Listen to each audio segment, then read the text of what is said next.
untuk berpuasa. Ya, tidak menunjukkan bahwa dirinya untuk berpuasa lebih utama dibandingkan yang tidak berpuasa. Jadi Bapak Ibu saudara-saudari yang dimuliakan oleh Allah Subhanahu wa taala, ini menunjukkan boleh memilih, bukan menunjukkan mana yang lebih utama. Kemudian penulis mengatakan walakin yumkinul istidlalu li tafdhilil iftari 'ala as-siyam bil ahaditsil 'ammah ka qoulihi sallallahu alaihi wasallam innallaha yuhibbu an tu'ta rukhasuhu kama yakrahu an tu'ta ma'siyatuhu wa fi riwayah kama yuhibbu an tu'ta azaimuhu. Akan tetapi dimungkinkan berdalil untuk keutamaan berbuka saat bersafar, ya, berbuka tidak berpuasa saat bersafar dengan hadis-hadis yang umum. Hadis-hadis yang umum diantaranya yaitu sabda Rasul sallallahu alaihi wasallam, sesungguhnya Allah mencintai untuk keringanannya dikerjakan sebagaimana membenci untuk maksiatnya dilaksanakan. Dan di dalam itu hadis riwayat Imam Ahmad, Imam Ibn Hibban dari Abdullah bin Umar radhiyallahu anhuma dengan sanad yang sahih. Sebagaimana dalam riwayat yang lain, sebagaimana Allah Subhanahu wa taala menyukai perintah-perintahnya dikerjakan. Hadis riwayat Imam Ibn Hibban, Al-Bazzar dan juga Imam At-Tabarani dalam kitabnya Al-Kabir dengan sanadnya sampai kepada Abdullah bin Abbas radhiyallahu anhuma dan sanadnya sahih. Jadi penulis seakan ingin mengatakan kepada kita bahwasanya apabila seorang yang bersafar, maka lebih utama dia berbuka. Lebih utama dia berbuka dengan keumuman dalil yang sudah disebutkan tadi. Dengan keumuman dalil yang sudah disebutkan tadi. Kemudian penulis mengatakan, lakin yumkinu taqidu dzalika biman laisa alaihi harajun fil qada'i wal ada' likai la ta'uda alaihi rukhsatu bi khilafil maqsud wa qad waddaha dzalika tawdihan la labsa fihi ma warada an Abi Sa'id al-Khudri radhiyallahu anhu wa kanu yarawna annahu man wajada quwwatan fasama fahasan wa man wajada dha'fan fa aftara fahasan. Akan tetapi ini semua juga dimungkinkan untuk membatasi hal itu dengan orang yang tidak mempunyai kesulitan dalam mengqadha atau dalam menunaikan ibadah puasa. Dia tidak mempunyai kesulitan dalam mengqadha atau dalam menunaikan ibadah puasa.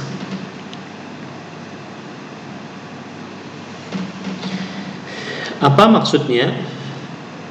Maksudnya adalah apabila dia mengambil keringan saat bersafar, akhirnya dia berbuka, maka ini lebih utama apabila saat dia mengqadha dia sanggup untuk mengqadha. Nah, gitu ya. Apabila dia mengqadha dia sanggup untuk mengqadha. Tetapi kalau seandainya dia sulit untuk mengqadha, maka berpuasa lebih utama, gitu ya. Sebaliknya, apabila dia ingin berpuasa saat safar, maka boleh juga. Tetapi dilihat lagi puasanya sulit atau tidak bagi dia. Puasanya sulit atau tidak bagi dia, agar keringanan tersebut tidak menjadi bumerang bagi dia. Dan Hal ini telah dijelaskan dengan penjelasan yang tidak ada keraguan di dalamnya. Apa yang diriwayatkan dari Abu Sa'id Al-Khudri radhiyallahu anhu, beliau berkata, para sahabat Nabi mereka berpendapat bahwa barang siapa yang mendapati kekuatan untuk berpuasa, maka baik baginya dia berpuasa. Dan barang siapa yang mendapati kelemahan lalu dia tidak berpuasa, maka baik baginya untuk tidak berpuasa saat safar. Nah, ini pun berarti kembali kepada individu masing-masing. Kemudian penulis mengatakan, wa'alam akhal iman arsyadakallahu ila sabilil huda wattuqa wa razaqakal fikha fid din anna sawma fis safar idza kana yashuqqu 'alal 'abdi falaysa minal birri albattah. Ketahuilah wahai saudaraku seiman, semoga Allah Subhanahu wa taala memberikan petunjuk kepadamu kepada jalan petunjuk dan ketakwaan, dan memberikan rezeki kepadamu pemahaman dalam agama, bahwa berpuasa saat bersafar jika sulit atas seorang hamba maka bukan kebaikan sama sekali. Berpuasa saat bersafar jika sulit atas seorang hamba maka bukan kebaikan sama sekali. Hati-hati ya. Jadi kalau seandainya memang sulit, maka berbukalah, itu lebih utama. Balil fitru aula wa ahabbu ilallah. Bahkan berbuka lebih utama dan lebih dicintai oleh Allah.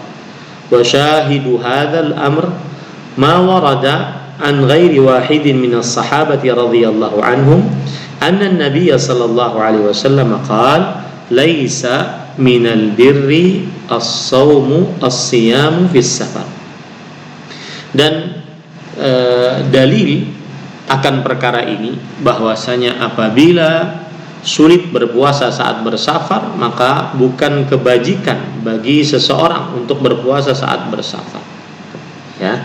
Dalil akan hal ini adalah apa yang diriwayatkan dari banyak para sahabat Nabi, tidak satu dua orang, ya, bahwa Nabi Muhammad SAW bersabda, bukan dari kebajikan berpuasa saat bersafar, bukan dari kebajikan berpuasa saat bersafar. Ini para ikhwan yang dirahmati oleh Allah Subhanahu wa ta'ala.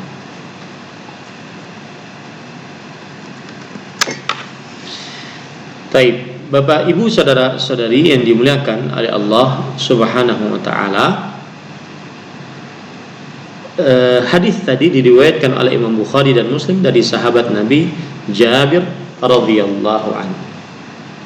Kemudian penulis mengatakan tanbih, peringatan, qad yatawahhamu ba'dun nas anna al-fitra fi ayyamina hadhihi fi safar ghairu jaiz faya'ibuna ala man akhadha bi rukhsatillah aw anna as-siyama awla li suhulatil muwasalat wa yusriha wa tawaffuriha fahaula'i nulfitu intibahahum ila qawli alimil ghaib wasyahadah wa ma kana rabbuka nasiya wa qawluhu wallahu ya'lamu wa antum la ta'lamun wa qawluhu fi athna'il ayati allati dhukirat rukhsatal iftar fi safar yuridullahu bikumul yusra wa la yuridu bikumul usra. Peringatan, sebagian orang mengira bahwa berbuka puasa pada zaman kita sekarang ini saat bersafar tidak diperbolehkan. Mereka mencela atas orang yang mengambil keringanan dari Allah, atau mereka berpendapat bahwa puasa lebih utama karena mudahnya transportasi dan juga keringanan serta banyaknya transportasi. Maka orang-orang yang seperti ini kita memberikan peringatan kepada mereka kepada firman Allah yang Maha mengetahui akan hal gaib dan akan hal yang terang benderang, yang berbunyi dalam surat Maryam ayat 64, dan tidaklah Tuhanmu lupa. Begitu juga dalam surat Al-Baqarah ayat 232, dan Allah mengetahui dan kalian tidak mengetahuinya. Dan juga firman Allah Subhanahu wa taala di dalam ayat-ayat yang menyebutkan tentang keringanan berbuka saat bersafar. Itu surah Al-Baqarah ayat 185. Allah menginginkan bagi kalian kemudahan dan tidak menginginkan bagi kalian kesulitan. Ai innal yusra was-suhulata wat-tashila 'alal musafiri amrun yuriduhullah. Atau maksudnya adalah sesungguhnya kemudahan, keringanan dan pemudahan bagi orang yang musafir itu perkara yang diinginkan oleh Allah Subhanahu wa taala. Wa huwa min maqasidis syariati samhah. Dan keringanan ini termasuk dari maksud syariat yang utama. Nahika anna alladhi syara'a ad-din huwa khaliquz zaman wal makani wal insan. Belum lagi bahwa yang mensyariatkan agama ini dialah Allah yang maha pencipta masa, tempat dan manusia. Fahuwa a'lamu bihajatin nas wa ma yuslihuhum wa ma yasluhu lahum. Nah, maka dia adalah orang-orang yang lebih maka Allah lebih mengetahui tentang keperluan manusia dan apa saja yang baik bagi mereka dan apa saja yang memperbaiki mereka. Allah Subhanahu wa taala berfirman, "Ala ya'lamu man khalaqa wa huwal latiful khabir." Ingatlah Allah yang mengetahui siapa yang telah mencipta. Saya ulangi, ingatlah Dia mengetahui yang maha pencipta. Dia mengetahui yang mencipta. Maksudnya Allah mengetahui dan Dia maha pencipta. Dan Dia Allah Subhanahu wa taala maha lembut dan maha mengetahui. Surat Al-Mulk ayat 14. Nasuqu hadza liya'lama al-muslimu annahu idza qada Allahu wa rasuluhu amran lam yakun lahul khiyaratu min amrih bal raddada ma'a ibadillahil mu'minina al-mukhbitin alladhina la yuqaddimuna baina yadayillahi wa rasulih sami'na wa ata'na ghufranaka rabbana wa ilaikal masir. Kita memberitahukan akan hal ini agar seorang muslim mengetahui bahwa jika Allah dan Rasulnya telah menetapkan sebuah perkara, maka tidak pantas untuknya memilih pilihan dari perkaranya.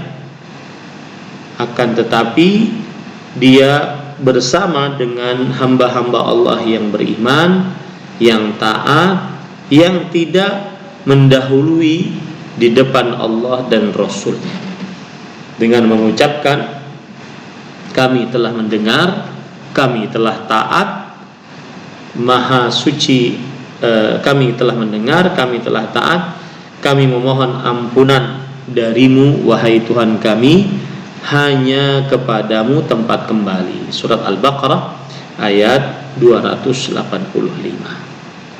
Ini menunjukkan bahwasanya hukum musafir berbuka saat berpuasa tetap diperbolehkan meskipun dalam keadaan dunia yang begitu modern di zaman sekarang. Banyak alat transportasinya cepat dan tidak memerlukan kekuatan yang begitu mendalam saat bersafar, tetapi bagaimanapun tetap diperbolehkan orang yang bersafar mengambil keringanan safar saat berpuasa. mengambil keringanan safar saat berpuasa. Itu yang pertama. Yang kedua sekarang, yaitu al-marid, orang yang sakit, adalah orang yang kedua yang diperbolehkan untuk tidak berpuasa. Abahallahu lil maridi al-fitra rahmatan bih wa taysiran alaihi wal maradul mubihu lil fitri huwa alladhi yuaddi ma'a as-sawmi ila dararin fi an-nafsi aw ziyadati 'illah aw yukhsha ma'ahu ta'akhkhuru asy-shifa wallahu a'lam. Allah Subhanahu wa taala membolehkan untuk orang yang sakit berbuka sebagai kasih sayang dan rahmat dari Allah Subhanahu wa taala, dan sebagai kemudahan,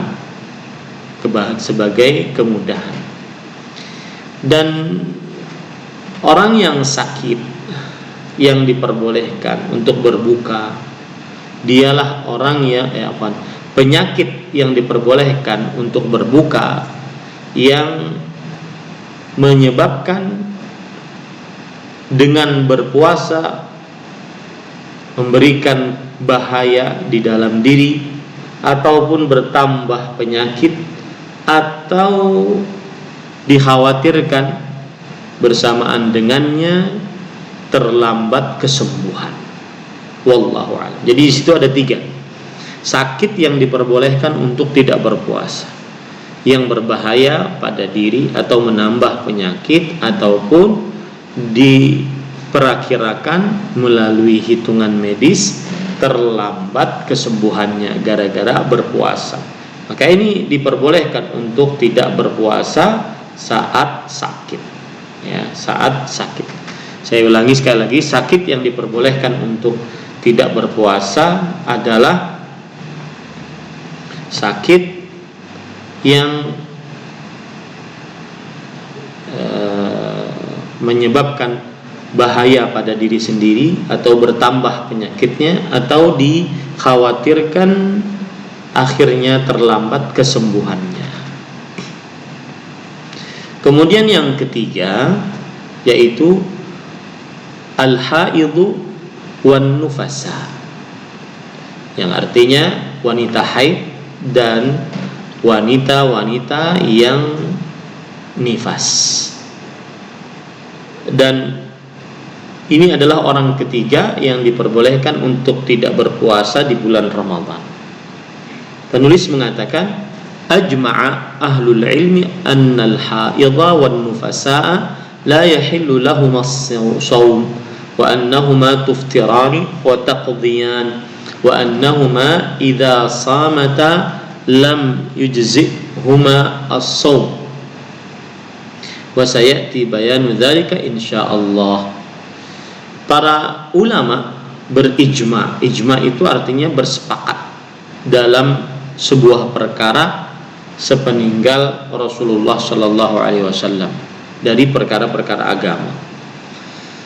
Bersepakat bahwa wanita haid dan nifas tidak halal bagi mereka berdua untuk berpuasa, dan bahwa mereka berdua jika berbuka maka wajib mengqadha, dan bahwa mereka berdua jika berpuasa maka tidak sah puasanya.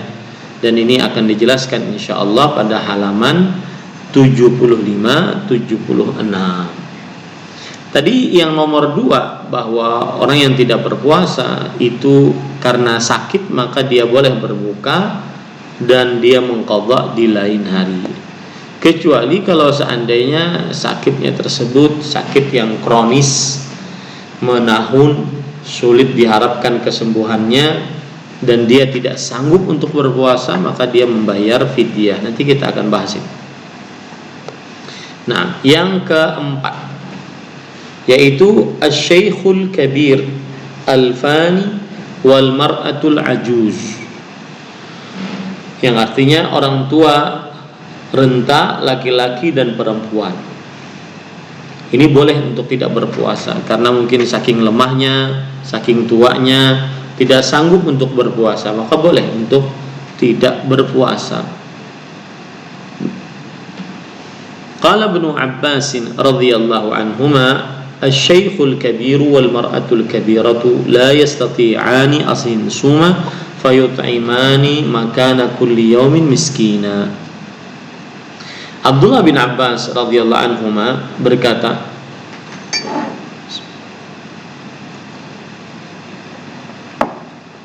saya minum dengan tangan kanan. Abdullah bin Abbas radhiyallahu anhuma berkata, laki-laki yang tua dan perempuan yang tua tidak sanggup kedua-duanya untuk berpuasa, maka memberi makan pada setiap hari sebagai gantiannya kepada seorang miskin. Ya. Dan ini hadis diriwayatkan oleh Imam Bukhari. Jadi kalau seandainya dia tua renta, sakit dia tidak, tapi nggak sanggup lagi untuk berpuasa, tua renta, maka pada saat itu dia tidak boleh tidak berpuasa dan membayar fidyah, yaitu memberi makan kepada seorang miskin di setiap harinya sebagai gantiannya. Wa akhrajat Daruqutni wa sahahahu min tariqi Mansurin an Mujahidin an Ibni Abbasin radhiyallahu anhuma qara wa 'ala alladhina yutiqunahu fidyatun ta'am miskin yaqul huwa asy-syaikhul kabiru alladhi la yastati'u as-siyam fayuftir wa yut'imu an kulli yawmin miskinan nisfa sa'in min hintah.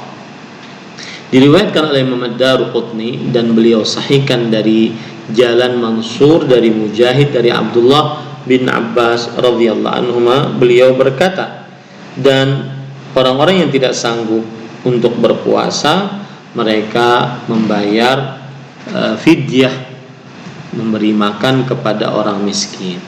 Abdullah bin Abbas radhiyallahu anhu berkata, dialah laki-laki yang tua tidak sanggup untuk berpuasa lalu dia berbuka, maka dia memberi makan atas setiap harinya seorang miskin setengah sa' dari hintah, yaitu dari gandum. Satu sa' itu berapa? Satu sa' itu adalah 4 kali mud, itu namanya satu sa'. Jadi 1, 2, 3, 4 itu namanya satu sa'. 4 kali 2 telapak tangan orang dewasa normal, itu namanya satu sa', atau sekitar 3 kilo. Kalau seandainya setengah sa' berarti 1,5 kilogram beras, atau sekitar 2 liter beras. Jadi kilogram 1,5, 2 liter beras. Kalau di Banjarmasin pakai 2 liter, pakai liter ya. Nah di sini setengah sa' dari hintah. Hintah adalah gandum yang baik ya, yang baik. Ini hadis riwayat Imam Bukhari. Ya, hadis riwayat Imam Bukhari. Dan juga diriwayatkan oleh Imam Ad-Daruqutni sebagaimana sudah kita sebutkan tadi. Baik, kemudian penulis mengatakan wa an Abi Hurairah radhiyallahu anhu man adrakahul kibaru falam yastati' an yasuma ramadhana fa alaihi likulli yaumin muddun min qamhin. Barang siapa yang mendapati masa tua, lalu dia tidak sanggup untuk berpuasa pada bulan Ramadan, maka hendaknya dia bersedekah di setiap harinya sebesar 1 mud dari qamh, 1 mud dari gandum. Nah ini menunjukkan bahwasanya nisfu sa' itu adalah 1,5 mud ya. Nisfu sa' itu adalah setengah mud. 1 mud maksud saya. Ya, 1 mud.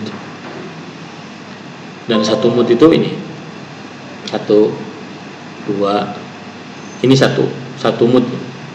Kalau 1 sa' 4 mud, arba'atu amdad, 1 sa' 4 mud. Rasulullah sallallahu alaihi wasallam beliau mandi dengan 1 sa' air, ya, 1 sa' air. Nah, itu hadis diriwayatkan oleh Imam Ad-Daruqutni, dan di dalam sanadnya ada Abdullah bin Saleh, dan dia adalah perawi yang lemah, akan tetapi banyak riwayat-riwayat yang mendukungnya.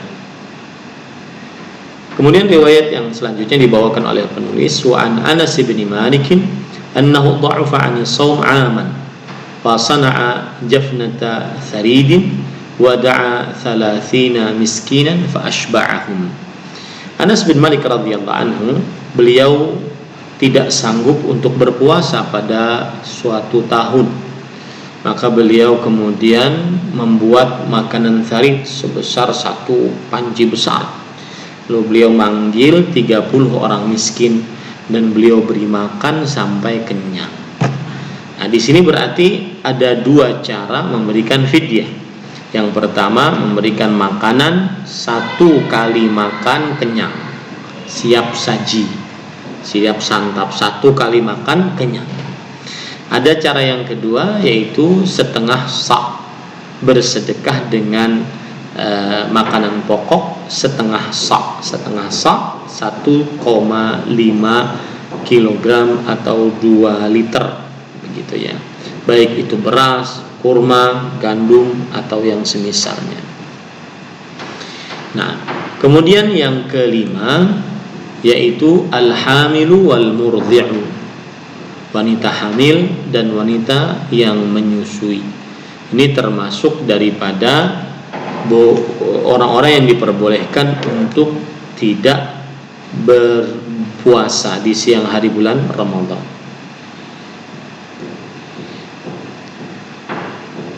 Min 'azimi rahmatillahi bi'ibadihi adh-dhu'afa an rakhasa lahum fil fitri. Termasuk agungnya rahmat Allah terhadap hamba-hambanya yang lemah adalah bahwa Allah telah memberikan keringanan untuk mereka dalam perihal berbuka puasa. Wa min haula'il hamili wal murdhi', termasuk dari mereka adalah wanita yang hamil dan wanita yang menyusui. Boleh mereka berbuka. Tapi ingat ya, wanita hamil dan menyusui ini, meskipun mereka diperbolehkan berbuka, maka mereka tetap disyariatkan untuk berpuasa. Asal muasalnya tetap disyariatkan untuk berpuasa. Asal muasalnya. Apa maksudnya asal muasalnya tersebut? Maksudnya adalah bahwa jika wanita hamil dan menyusui merasa sanggup untuk berpuasa, maka hendaklah dia berpuasa, ya. Dan ini terbukti bahwasanya saya juga beberapa kali kajian diberitahukan oleh para dokter dari beberapa fakultas kedokteran di universitas-universitas ternama di Indonesia, bahwa dokter sebagian ahli kandungan mengatakan jika memang seorang wanita hamil dan menyusui itu dia sanggup, maka tidak berpengaruh kepada janin ataupun bayinya untuk berpuasa dan untuk menyusui, untuk berpuasa saat hamil atau saat menyusui. Jadi tidak serta-merta wanita hamil dan menyusui itu kemudian langsung berbuka, tapi dilihat kondisinya. Kalau memang dia sanggup, maka berpuasalah, itu lebih utama. Tapi jika dia ingin mengambil keringanan, boleh, ya. Jika dia ingin mengambil keringanan, diperbolehkan. Riwayat adalah an Anas bin Malik Al-Ka'bi. Dan Anas bin Malik Al-Ka'bi ini bukan Anas bin Malik Al-Ansari yang merupakan pembantu Rasul sallallahu alaihi wasallam. Tapi Anas bin Malik Al-Ka'bi ini adalah seorang dari keturunan Abdullah bin Ka'ab, dan beliau pernah hidup di kota Basrah. Kemudian meriwayatkan hanya satu hadis dari Rasul sallallahu alaihi wasallam ini saja, yaitu hadis tentang wanita hamil dan menyusui. Bahwa Anas bin Malik radhiyallahu anhu berkata, "Gharat alaina khairu Rasulillah sallallahu alaihi wasallam fa ataitu Rasulullah sallallahu alaihi wasallam fa wajadtuhu yataghadda faqala udnu faqul faqala inni sha'im faqala udnu uhaddithuka 'anis shaum 'anis siyam innallaha tabaraka wa ta'ala wada'a 'anil musafiri syatra as-salah wa 'anil hamili wal murdi as-shauma aw as-siyam wallahi laqad qalahuma an-nabiy sallallahu alaihi wasallam kilayhima aw ahadahuma faya lahfa nafsi alla akuna ta'imtu ta'aman nabi sallallahu alaihi wasallam." Yang artinya Anas bin Malik Al-Ka'bi radhiyallahu anhu berkata,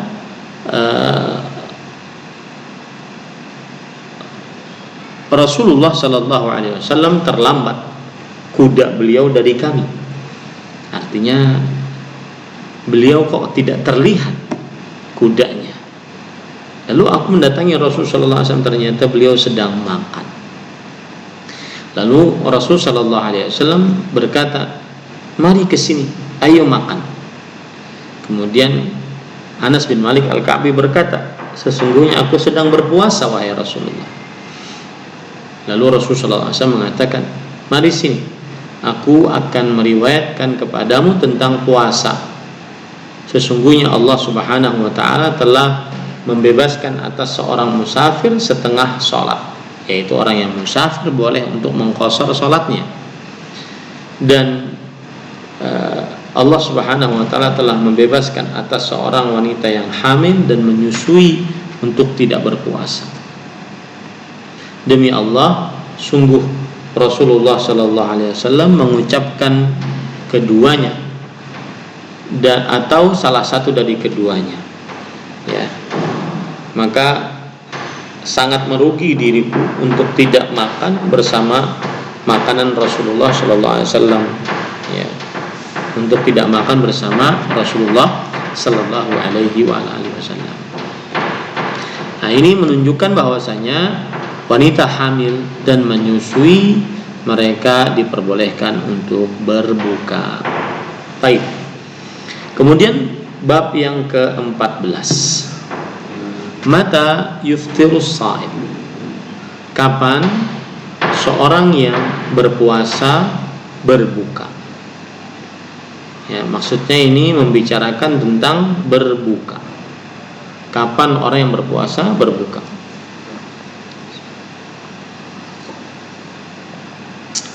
Saya minum dengan tangan kanan. Qala ta'ala, "Tsumma atimmus siyama ilal lail." Allah Subhanahu wa ta'ala berfirman, kemudian sempurnakanlah puasa sampai malam hari. Wa fassarahu Rasulullah sallallahu alaihi wasallam bi iqbalil laili wa idbarin nahar wa ikhtifa'i qarasis syams wa qad awradna ma yaj'alu qalbul muslimu al-muttabi'u sunan al-huda mutma'innan. Dan Rasulullah SAW menafsiri tentang ini dengan datangnya malam dan hilangnya siang, dan terbenamnya sabitnya matahari, terbenamnya sabitnya matahari. Dan waqad awradna ma yaj'alu qalbul muslim al-muttabi' sunan al-huda mutma'innan. Dan kami telah menyebutkan beberapa riwayat yang menjadikan hati seorang muslim yang mengikuti sunnah-sunnah Rasul sallallahu alaihi wasallam menjadi tenang.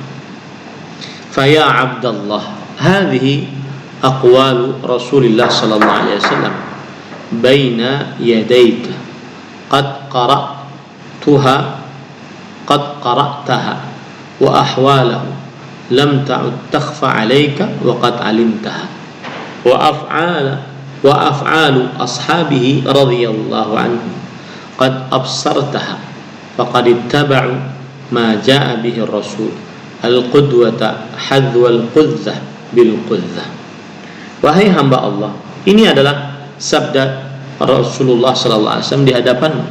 Engkau telah membacanya dan keadaan-keadaan beliau tidak tersembunyi lagi bagi engkau. Engkau telah mengetahuinya. Begitu juga ini adalah perbuatan-perbuatan para sahabat. Engkau telah melihatnya dan sungguh mereka telah mengikuti apa yang dibawa oleh Rasul sallallahu alaihi wasallam, yaitu berupa suri tauladan, dan mereka mengikutinya setapak demi setapak. Jadi seakan-akan di sini bahwa Rasulullah sallallahu alaihi wasallam telah mencontohkan, telah bersabda tentang berbuka puasa. Maka kita sebagai umatnya harus mengikuti Rasulullah sallallahu alaihi wa alihi wasallam. Akhraja Abdul Razzaq fil Musannaf bi isnadin sahahahu al-Hafidh fil Fath wal Haythami fi Majma' az-Zawaid an Amr bin al-Maimun al-Awdi qala kana ashabu Muhammadin sallallahu alaihi wasallam asra'an nas iftaran wa abta'ahum sahuran. Diriwayatkan oleh Abdul Razzaq dalam kitabnya Al-Musannaf dengan sanad yang sahih, disahihkan oleh Al-Hafidh Ibnu Hajar Al-Asqalani rahimahullah dalam kitab beliau Fathul Bari, dan oleh Al-Haythami dalam kitab beliau Majma'uz Zawaid dari Amr bin Maimun Al-Audi. Beliau berkata, adalah para sahabat Nabi radhiyallahu anhum, mereka orang-orang yang paling segera berbuka dan paling terlambat bersahur. Nah, kemudian ini menunjukkan bahwasanya dianjurkan untuk bersegera berbuka. Yang kedua, ta'jilul fitr, ya, menyegerakan berbuka. Faya akhal iman, alaika bil iftar idza gharabatis syams. Wahai saudaraku seiman, hendaknya engkau berbuka jika telah terbenam matahari. Wala ibrata bil humratis syadidatil baqiyati fil ufuq, dan bukan ukuran tentang warna merah yang sangat yang tersisa di ufuk. Itu bukan ukuran. Yang menjadi ukurannya adalah terbenamnya matahari atau tidak. Fa fi dzalika ittiba'u li sunnati rasulika sallallahu alaihi wasallam. Dan di dalam hal itu terdapat mengikuti sunnah Rasulmu sallallahu alaihi wasallam, wa mukhalafatun lil yahud wan nasara, dan menyelisihi kaum Yahudi dan Nasrani. Fa innahum yuakhiru, maka sesungguhnya mereka mengakhirkan. Wa ta'khiruhum lahu amad, dan pengakhiran mereka mempunyai batas waktu. Wa huwa dhuhurun najm, dan batas waktu tersebut adalah nampaknya an-najm, yaitu bintang-bintang. Wa fi ittiba'i tariqati Rasul sallallahu alaihi wasallam wa nahji sunnatihi ibrazun li ma'alimid din, dan di dalam mengikuti sunnah Rasul sallallahu alaihi wasallam dan jalan beliau terdapat penampakan tentang syiar-syiar agama. Wa'tizazun bima nahnu alaihi min huda, dan berbangga dengan apa yang kita miliki dari petunjuk. Narju an yajtami'a alaihi thaqalan, kita berharap hendaknya para manusia dan jin benar-benar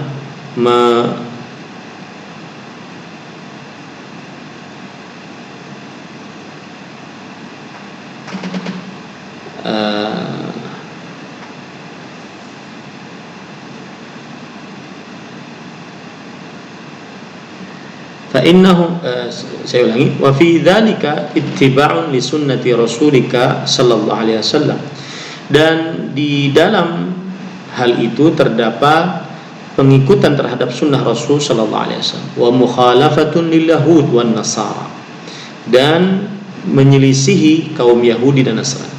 Fa innahum yuakhirun, sesungguhnya mereka mengakhirkan, artinya kaum Yahudi dan Nasrani mereka mengakhirkan berbuka, tidak menyegerakannya. Wa ta'khiruhum lahu amad, dan pengakhiran mereka memiliki batas waktu. Wa huwa zuhurun najm, yaitu nampaknya bintang. Wa fi ittiba'i tariqatir rasul wa nahji sunnatihi ibrazun li ma'alimid din, dan di dalam mengikuti jalan Rasul sallallahu alaihi wasallam dan petunjuk sunnahnya menampakkan syiar-syiar agama. Wa'tizazun bima nahnu alaihi min huda narju an yajtami alaihi thaqalan, dan juga bangga dengan apa yang kita miliki dari petunjuk, yang kita berharap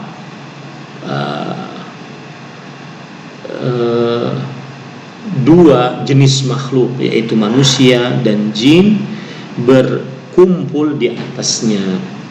Wa yubayyinu dzalika ahaditsul Mustafa sallallahu alaihi wasallam fil faqaratil atiyah, dan menjelaskan akan hal ini hadis-hadis Rasul sallallahu alaihi wasallam pada bagian-bagian di bawah ini, para ikhwan yang dirahmati oleh Allah Subhanahu wa taala. Yaitu alif, ta'jilul fitri yajlibul khaira, yang artinya menyegerakan berbuka itu mendatangkan kebaikan. An Sahl bin Sa'd radhiyallahu anhu anna Rasulullah sallallahu alaihi wasallam qala la yazalun nasu bi khair ma ajjalul fitr. Dari Sahal bin Sa'd radhiyallahu anhu bahwa Rasulullah sallallahu alaihi wasallam bersabda, masih saja manusia dalam kebaikan selama mereka menyegerakan berbuka. Hadis riwayat Bukhari dan Muslim. Ini yang pertama, ya, menyegerakan berbuka mendatangkan kebaikan. Jadi terutama di zaman sekarang ini, sebagian orang kadang-kadang pas waktu berbuka mereka di tengah di jalan, di lampu merah, maka pada saat itu harus mengkondisikan bagaimana saat dia di safar dalam perjalanan dan sudah masuk waktu berbuka, dia menyegerakan berbuka, jangan terlambat. Ta'jilul fitr sunnatu Rasulillah sallallahu alaihi wasallam, menyegerakan berbuka adalah sunnah Rasul sallallahu alaihi wa ala alihi wasallam. Fa idza ajilatil ummatu al-islamiyatul fitra faqad abqat ala sunnati Rasul sallallahu alaihi wasallam wa minhajis salafis salih walan yadhillu biiznillah ma damu 'addina 'alaiha bin nawadid rafidhina kulla ma yughayyiru qawaidaha. Artinya, dan jika umat Islam menyegerakan berbuka, maka sungguh telah mengabadikan sunnah Rasul sallallahu alaihi wasallam dan metode para salaf saleh, dan mereka tidak akan sesat dengan izin Allah selama mereka berpegang teguh atasnya dengan menggigit sunnah tersebut dengan gigi geraham, dan mereka menolak setiap apa saja yang merubah kaedah-kaedah dalam berpuasa. Artinya, apabila ada orang yang menyegerakan berbuka, maka berarti dia sudah berpegang teguh kepada sunnah-sunnah Rasul sallallahu alaihi wa ala alihi wasallam. An Sahl bin Sa'd radhiyallahu anhu anna Rasulullah sallallahu alaihi wasallam qala la tazalu ummati ala sunnati ma lam tantadhir bi fitriha nujum, yang artinya masih saja umatku di atas sunnahku selama mereka tidak menunggu waktu berbukanya matahari atau bintang-bintang maksud saya. Artinya sebagian orang kadang-kadang dia tidak berbuka langsung saat waktu berbuka, tetapi menunggu bintang-bintang, dan inilah cara berpuasanya ahlul kitab, yaitu mereka menunggu datangnya bintang baru berbuka.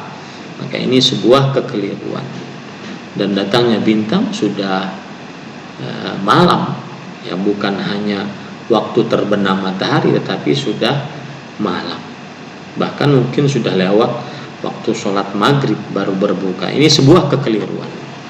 Kemudian jim, ta'jilul fitr mukhalafatun lidh-dhalina wal maghdubi alaihim, menyegerakan berbuka menyelisihi orang-orang yang sesat dan orang-orang yang dimurkai atas mereka, yaitu kaum Yahudi dan Nasrani. Penulis mengatakan idza kana an-nasu bi khair li annahum salaku minhaj rasulihim wa hafadhu ala sunnatihi fa innal islam yabqa zahiran wa qahiran la yadurruhu man khalafahu. Jika manusia di dalam kebaikan karena mereka mengikuti metode Rasul mereka dan selalu menjaga sunnah-sunnahnya, maka Islam akan tetap nampak dan kuasa, tidak membahayakan siapa yang menyelisihinya. Maka pada saat itu jadilah umat Islam nibrasan yustada'u bihi fi lujjati dzulma, sebagai cahaya yang diambil dengannya untuk kegelapan. Maksudnya di sini adalah bahwa umat Islam akan menjadi petunjuk di dalam kegelapan. Wa qudwatan hasanatan yuta'assa biha, dan suri tauladan yang baik untuk mengambil manfaat ataupun dicontoh darinya. Li'annaha lan takuna dzailan li umami syarq wal gharb, karena umat Islam tidak akan pernah menjadi ekor bagi umat timur ataupun barat. Wa dhillan li kulli na'iqin tamilu ma'ar rihi haitsu malat, dan tidak akan menjadi naung ataupun naungan bagi setiap orang yang mempunyai leher dia condong kepada mana saja sesuai dengan angin. Tetapi umat Islam mempunyai kekokohan di dalam perihal berpuasanya, yaitu mengikuti petunjuk Rasul sallallahu alaihi wasallam. Kemudian penulis mengatakan an Abi Hurairah radhiyallahu anhu anna an-nabiy sallallahu alaihi wasallam qala la yazalu ad-din zahiran ma ajjala an-nas al-fitra li'anna al-yahuda wan-nasara yuakhirun. Artinya Abu Hurairah radhiyallahu anhu meriwayatkan bahwa Nabi Muhammad sallallahu alaihi wasallam bersabda, masih saja agama akan tegak selama orang-orang menyegerakan berbuka, karena kaum Yahudi dan Nasrani mereka mengakhirkan berbuka. Mereka mengakhirkan berbuka. Nah, kemudian penulis mengatakan qulna fil ahaditsil anifah fawaidu jammah wa lataifu muhimmah mubayyinatun atau mubayyinatan kal ati. Di dalam hadis-hadis tadi terdapat faedah-faedah yang banyak, kemudian hal-hal yang menarik yang penting terjelaskan di dalam hal-hal berikut. 1. Baqa'uddin zahiran khafaqatan rayatuhu marhunun bi mukhalafatil ladzina man qablana min alladzina utul kitab. Yang artinya tetapnya agama secara nampak, benderanya tegak, ini berdasarkan dengan penyelisihan terhadap orang-orang sebelum kita, yaitu dari orang-orang ahlul kitab. Artinya nampaknya agama, tegaknya Islam dengan cara menyelisih kaum Yahudi dan Nasrani.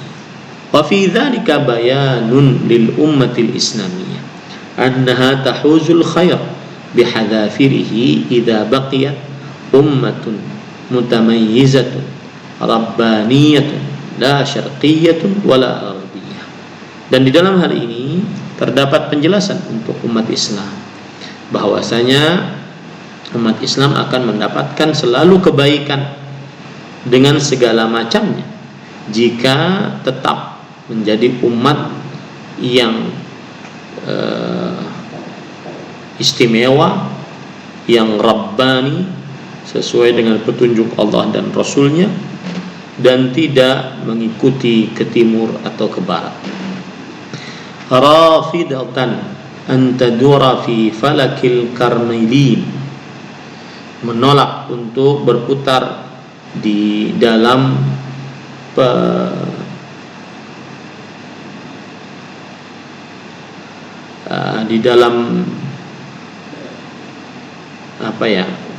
falak al-karmilin ini seperti dunia perputaran. Dia tidak mengikuti umat Islam, tetap di atas ajarannya, dia tidak mengikuti ke kanan ke kiri. Au antar ta'afi huqulil baitil abyad, atau dia diam di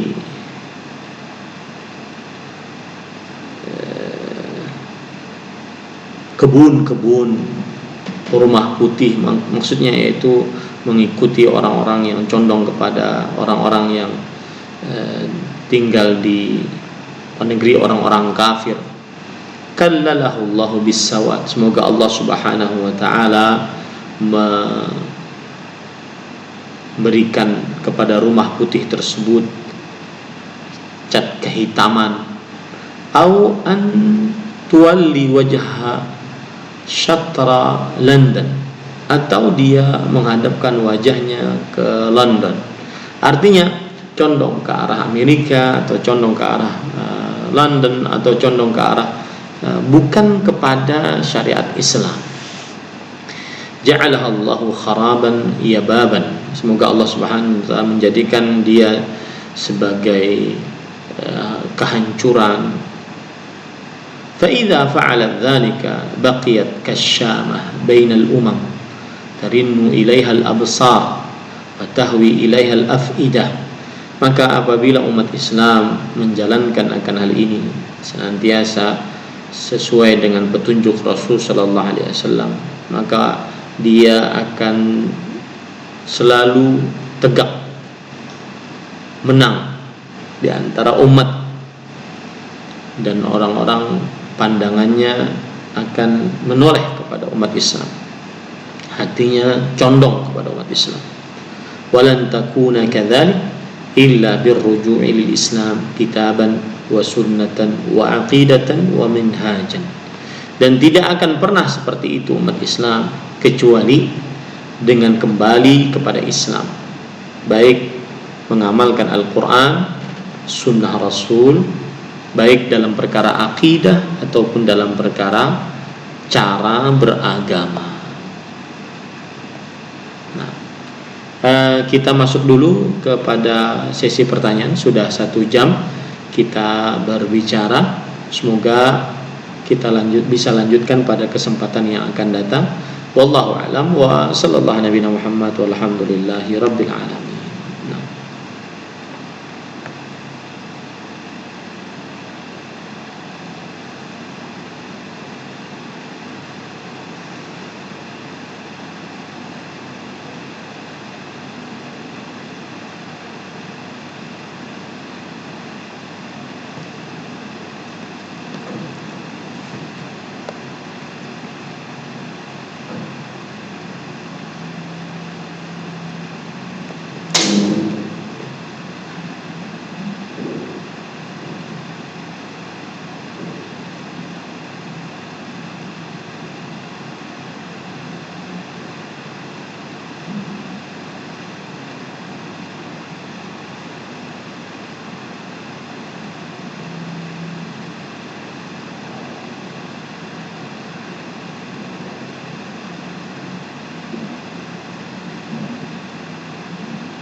Bismillah, walhamdulillah, wassalatu wassalamu ala rasulillah wa ala alihi wa sahbihi wa man wala. Ahibati, hafizakumullah, untuk jadwal kegiatan harian di bulan Ramadan, maka sebenarnya kembali kepada diri masing-masing. Ya, yang jelas bulan Ramadan adalah bulan disebut oleh para ulama syahru tilawatil Quran wa it'amit ta'am, bulan memperbanyak membaca Al-Quran dan bulan memperbanyak bersedekah, memberi makan kepada orang miskin.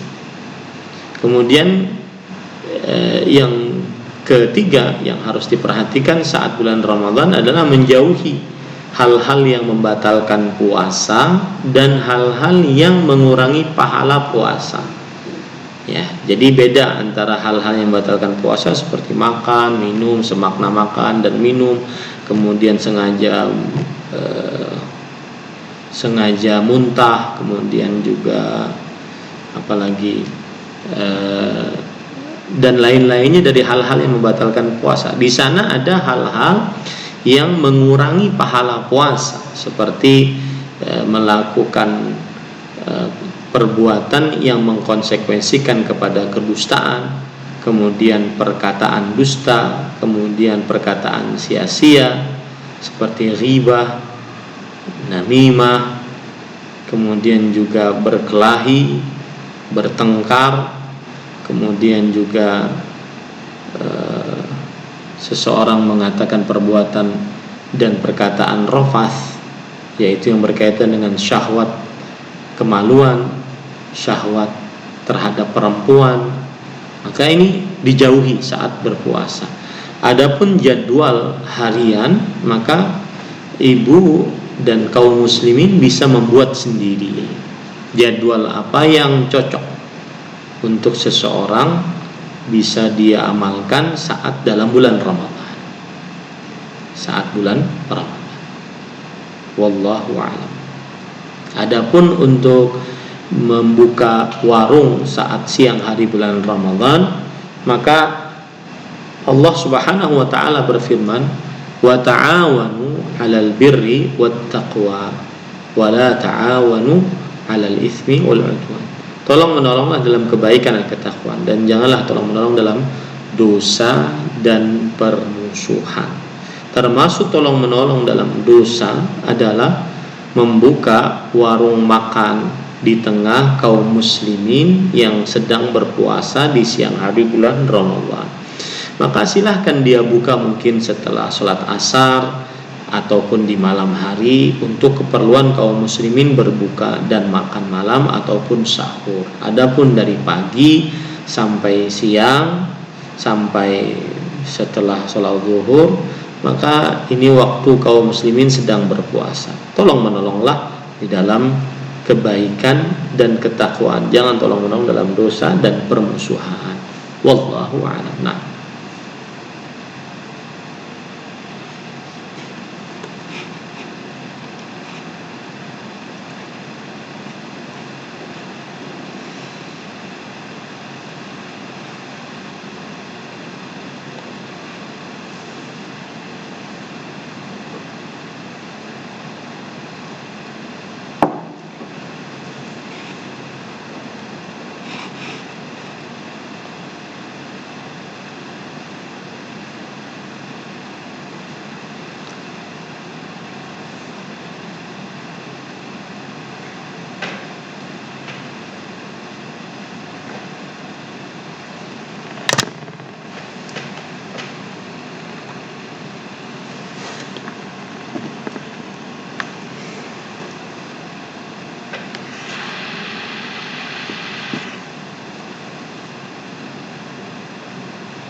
apa pertanyaan? Tidak paham saya pertanyaannya.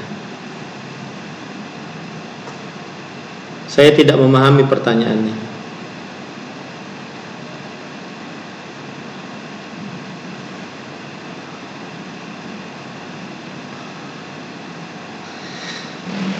Bismillah walhamdulillah wassalatu wassalamu ala rasulillah wa ala alihi wa sahbihi wa man wala.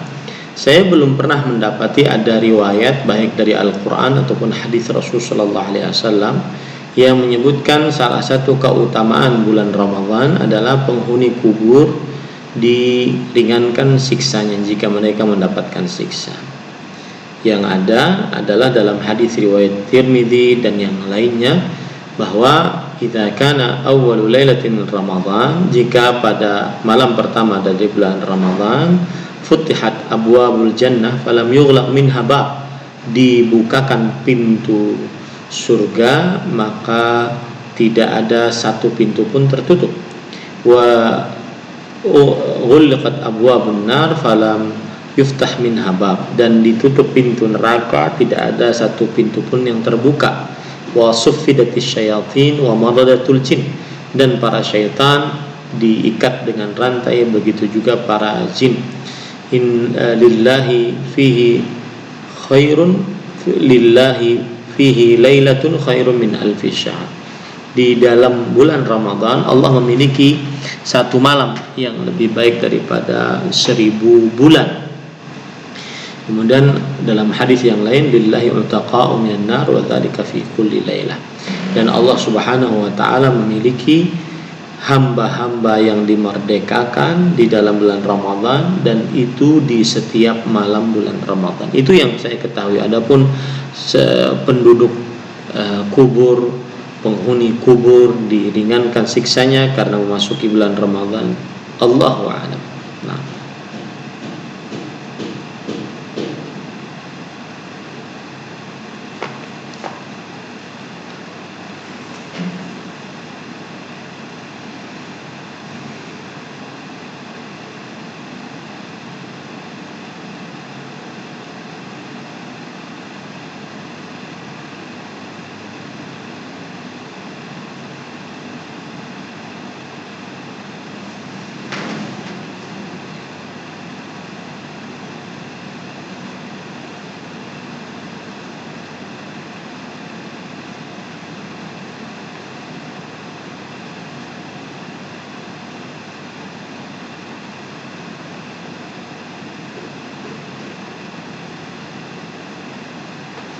Bismillah walhamdulillah wassalatu wassalamu ala rasulillah wa ala alihi wa sahbihi wa man wala.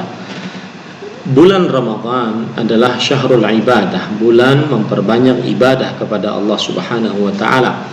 Dalil yang menunjukkan akan hal ini adalah wanada munadin ya baghiyal khairi aqbil. Dan ada suara yang berseru pada malam pertama bulan Ramadan, wahai pencari kebaikan, sambutlah bulan Ramadan.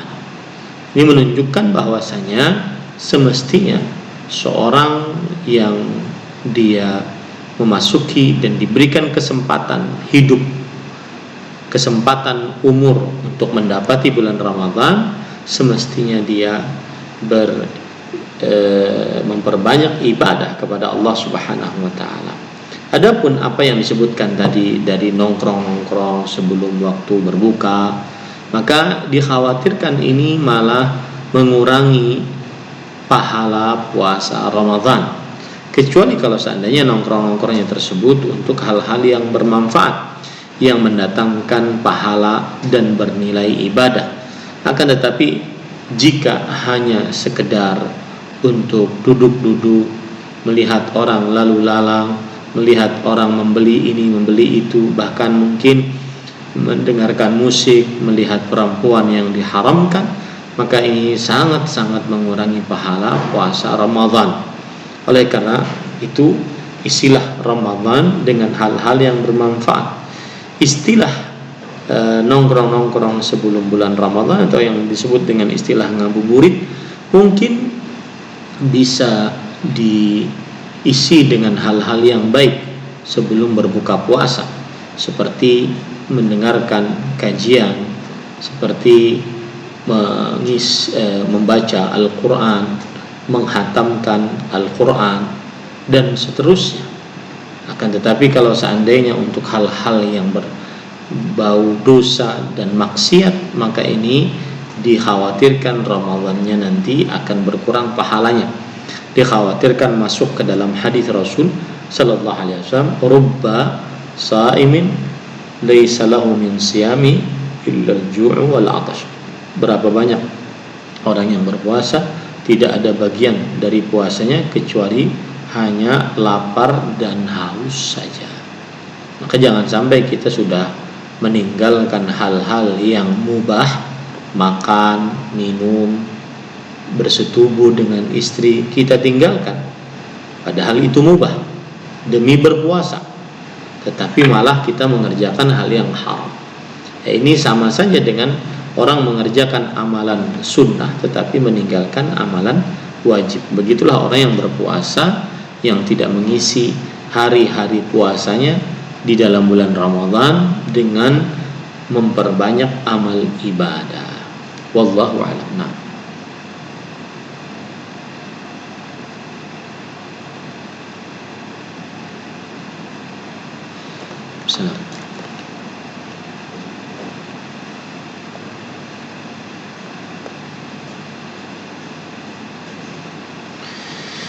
Bismillah, walhamdulillah, wassalatu wassalamu ala rasulillah wa ala alihi wa sahbihi wa man wala. Di zaman Rasul sallallahu alaihi wasallam masih hidup, banyak anak-anak muda seperti misalkan Anas bin Malik, kemudian Abdullah bin Abbas, Abdullah bin Umar, kemudian Abdullah bin Mas'ud, dan yang lain-lainnya jadi para anak-anak muda.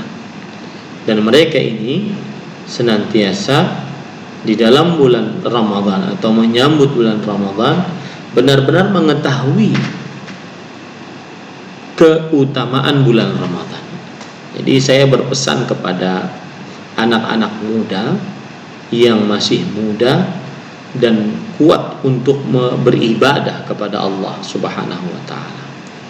Hendaknya mereka menggunakan waktunya sebaik-baiknya dengan cara yaitu mengetahui keberkahan Ramadan.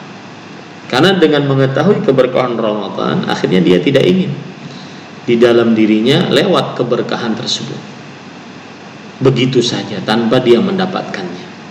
Dengan mengetahui keberkahan Ramadan, maka dia akan semangat untuk mendapatkan keberkahan tersebut, yang berarti akhirnya dia gigih beribadah dan menggunakan waktu di dalam Ramadan dengan sebaik-baiknya. Apakah ada riwayat khusus bagaimana para pemuda di zaman Rasulullah SAW saat Ramadan?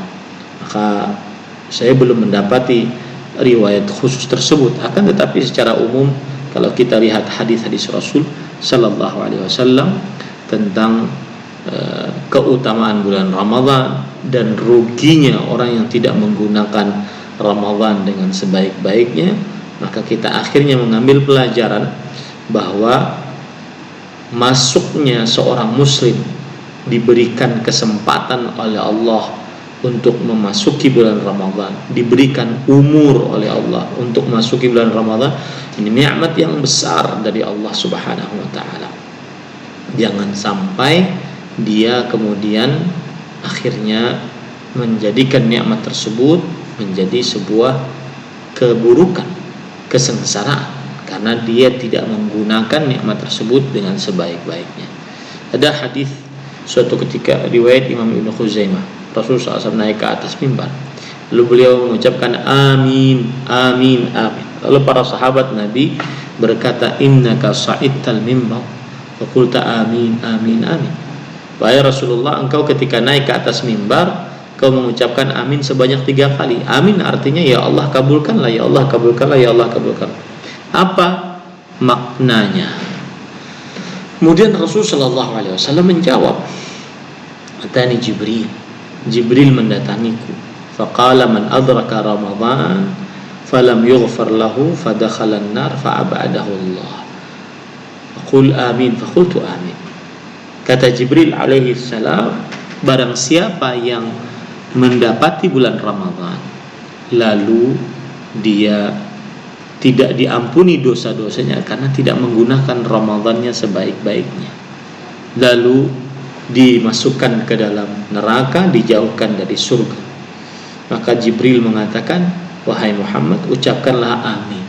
Maka aku pun mengucapkan amin. Nah, ini menunjukkan bahwa ada orang-orang yang tidak menggunakan Ramadan dengan sebaik-baiknya, sehingga dia menganggap Ramadan sama saja dengan hari-hari yang lain.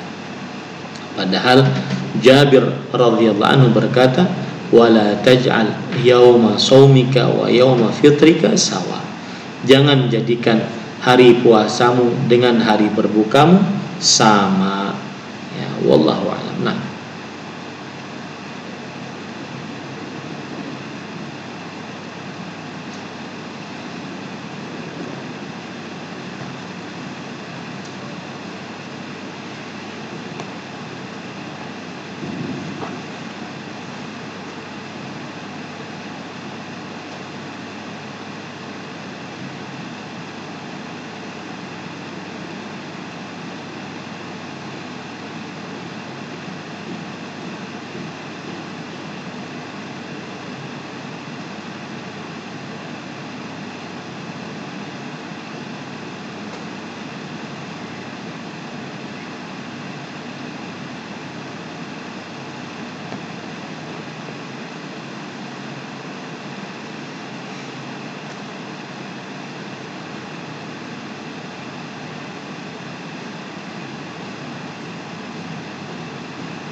bismillah, alhamdulillah, wassalatu wassalamu ala rasulillah wa ala alihi wa sahbihi wa man wala.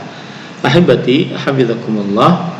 Jika ada seorang mempunyai hutang puasa, maka dia wajib mengqadanya sebelum masuk bulan Ramadan tahun depan.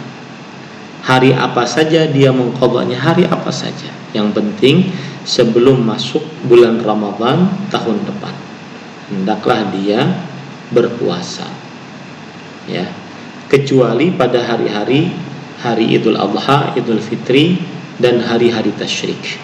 Maka ini tidak diperbolehkan untuk mengqadha puasa Ramadan karena diharamkan pada hari-hari tersebut untuk berpuasa. Tapi selama setahunan sebelum masuk bulan Ramadan tahun depan, maka diperbolehkan dia untuk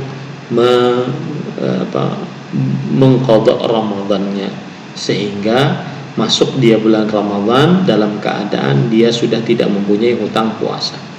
Tetapi saya ingin mengingatkan di sini bahwa hutang puasa adalah hutang puasa yang syar'i, seperti wanita yang haid kemudian dia tidak berpuasa, berarti dia mempunyai hutang puasa.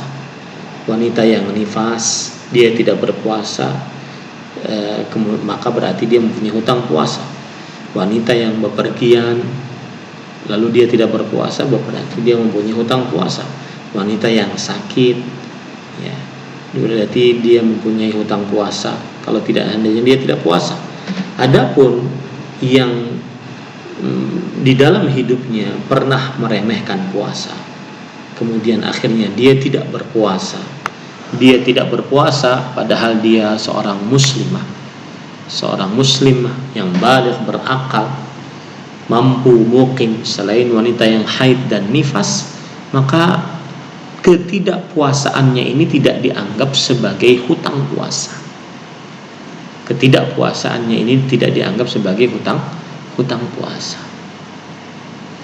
Lalu apa yang harus dia kerjakan? Yang harus dia kerjakan adalah dia bertaubat kepada Allah. Apakah mengqadha puasa-puasa yang telah lewat? Maka wallahu a'lam, pendapat yang lebih kuat tidak mengqadha, tetapi dia bertaubat kepada Allah dan memperbanyak amalan atau puasa-puasa sunnah. Semoga Allah Subhanahu wa taala mengampuni dosa-dosa kita seluruhnya. Wallahu a'lam. Nah,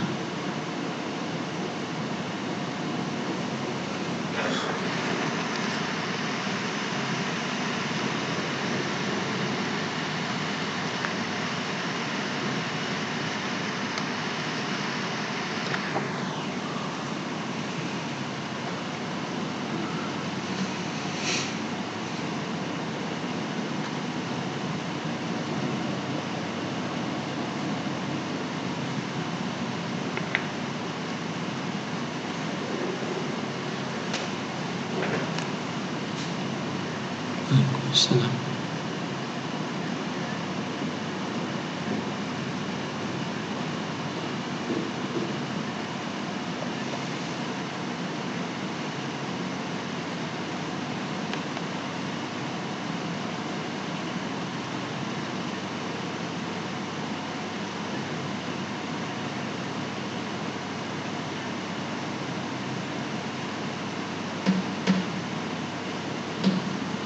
Bismillah, walhamdulillah, wassalatu wassalamu ala rasulillah wa ala alihi wa sahbihi wa man wala.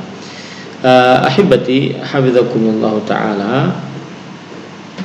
Hadis tentang idzan tasafa Sya'ban fala tasum, jika telah berada di pertengahan dari bulan Sya'ban, maka janganlah kalian berpuasa. Hadis ini diriwayatkan oleh Imam Abu Dawud, Imam Tirmidzi, Imam Ibnu Majah dari sahabat Nabi Abu Hurairah radhiyallahu anhu. Dan hadis ini disahihkan oleh Imam Al-Albani rahimahullah dalam kitab Sahih At-Tirmidzi. Maka hadis ini menunjukkan bahwa terlarangnya berpuasa setelah pertengahan bulan Sya'ban, yaitu pada hari ke-16 dari bulan Sya'ban. Akan tetapi di sana banyak dalil yang menunjukkan bahwasanya boleh berpuasa setelah pertengahan bulan Sya'ban. Akan tetapi di sana banyak dalil yang menunjukkan bahwasanya boleh berpuasa setelah pertengahan bulan Sya'ban. Di antaranya hadis riwayat Bukhari dan Muslim dari Abu Hurairah radhiyallahu an, Rasulullah sallallahu alaihi wasallam bersabda, "La taqaddamu Ramadhana bi shaumi yaumin wala yaumain illa rajulun kana yasumu shauman falyasum." Janganlah kalian mendahului puasa Ramadan satu hari atau dua hari sebelumnya, kecuali seseorang yang kebiasaan berpuasa, maka dia boleh berpuasa. Ini hadis menunjukkan bahwa boleh berpuasa setelah pertengahan bulan Sya'ban apabila dia memiliki kebiasaan puasa. Apabila dia memiliki kebiasaan puasa, seperti seorang berpuasa pada hari Senin dan Kamis, atau berpuasa Daud sehari puasa sehari tidak. Dan termasuk di dalamnya adalah seorang yang mengqadha puasa Ramadan tahun lalu dan dia baru mengqadha di bulan Sya'ban ini. Kemudian di dalam hadis yang lain riwayat Imam Bukhari dan Muslim juga dari Aisyah radhiyallahu anha, beliau bercerita, karena Rasulullah SAW yasumu Sya'bana kullahu, yasumu Sya'bana illa qalila. Adalah Rasulullah SAW kebiasaan berpuasa Sya'ban seluruhnya, seluruh hari-harinya. Beliau berpuasa Sya'ban seluruhnya kecuali sedikit saja tidak berpuasa. Hadis riwayat Muslim. Imam An-Nawawi rahimahullahu taala menyebutkan bahwasanya yang dimaksud berpuasa Sya'ban seluruhnya ditafsiri dengan lafaz yang selanjutnya, yaitu berpuasa Sya'ban seluruhnya kecuali sedikit saja tidak berpuasa. Hadis ini juga menunjukkan bahwa bolehnya berpuasa setelah pertengahan bulan Sya'ban. Akan tetapi bagi siapa yang menyambungnya dengan sebelumnya, akan tetapi bagi siapa yang menyambungnya dengan sebelumnya. Dan para ikhwan yang dirahmati oleh Allah, jumhur ulama melemahkan hadis larangan berpuasa setelah bulan Sya'ban, setelah pertengahan bulan Sya'ban. Saya ulangi, jumhur ulama melemahkan hadis tadi, melemahkan hadis larangan berpuasa setelah pertengahan bulan Sya'ban. Kata jumhur, tidak dimakruhkan berpuasa setelah pertengahan bulan Sya'ban. Dan ini dinukilkan oleh Imam Al-Hafidh Ibnu Hajar Al-Asqalani rahimahullah dalam kitab beliau Fathul Bari. Dan Imam Ahmad, Imam Yahya Ibnu Ma'in mengatakan bahwasanya di dalam hadis ini ada kemungkaran. Begitu juga hadis ini dilemahkan oleh Imam Al-Baihaqi dan Imam At-Tahawi.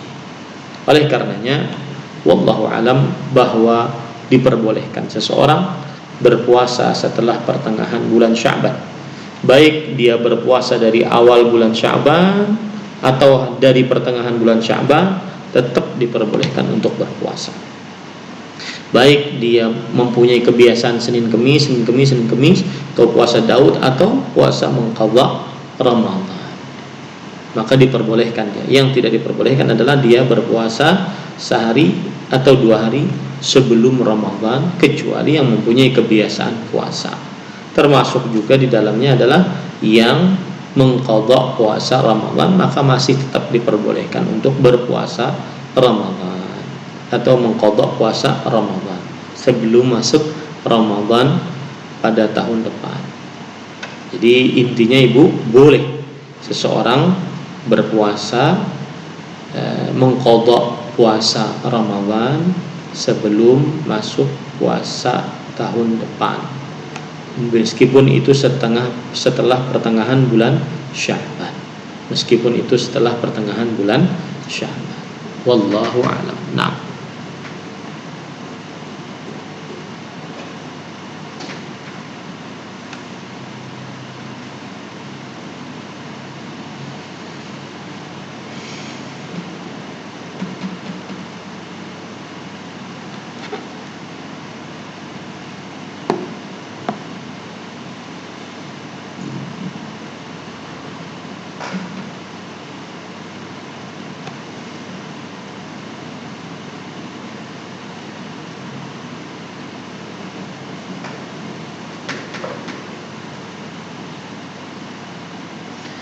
Bismillah, walhamdulillah, wassalatu wassalamu ala rasulillah wa ala alihi wa sahbihi wa man wala. Saya hanya ingin mengingatkan bahwa terkadang sunnah, yaitu ajaran Rasulullah sallallahu alaihi wasallam, yang dianggap remeh oleh sebagian tetapi mendatangkan kebaikan dunia akhirat, seperti menyegerakan berbuka. Itu dianggap remeh oleh sebagian orang, tetapi sebenarnya dia mendatangkan kebaikan yang luar biasa, mendatangkan keberkahan yang sangat besar, membedakan puasa seorang muslim dengan ahlul kitab, mendatangkan kebaikan dunia akhirat, mendatangkan tegaknya agama. Maka pesannya di sini adalah jangan pernah remehkan sunnah Rasul sallallahu alaihi wasallam apapun itu. Karena siapa yang mengamalkan sunnah Rasul bisa dipastikan dia bahagia, selamat, kemudian beruntung di dunia dan di akhirat.